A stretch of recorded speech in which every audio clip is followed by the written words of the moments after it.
श्रीमद् भगवत गीता में बार बार इंद्रियों का वर्णन आता है, तो बहुत सारे लोग ये पूछते हैं ये इंद्रियां क्या होती हैं।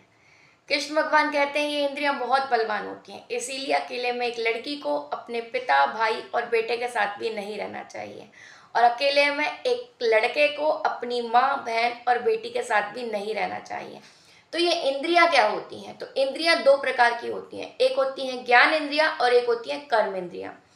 कुल मिला के 10 इंद्रियां होती हैं, 5 ज्ञान इंद्रियां होती हैं, 5 होती हैं कर्म इंद्रियां।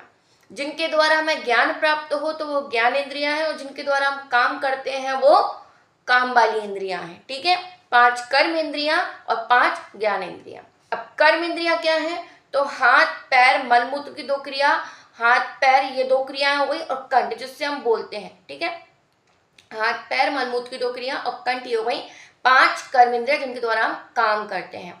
इसके बाद ज्ञान इंद्रिया क्या है? 5 ज्ञान इंद्रिया जिनके आंखें जिनके द्वारा हम देख रहे हैं, जीभ जिससे हमें स्वाद का पता पड़ता है, कान जिससे हम सुनते हैं, तो 3 इंद्रिया ये हो गई।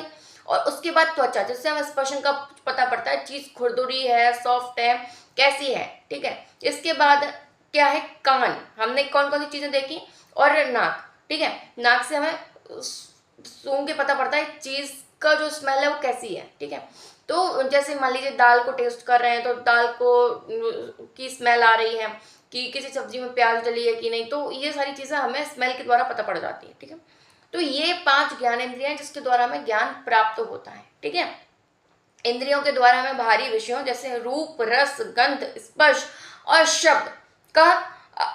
शब्द का तथा अभ्यंतर विषयों का, सुख दुख आदि का ज्ञान प्राप्त होता है। इंद्रियों के अभाव में, अभाव मतलब जब ना हो, ठीक है, अभाव में हम विषयों का ज्ञान किसी प्रकार भी प्राप्त नहीं कर सकते। मान लीजिए किसी की आंखें ना हो तो कैसे देखेगा।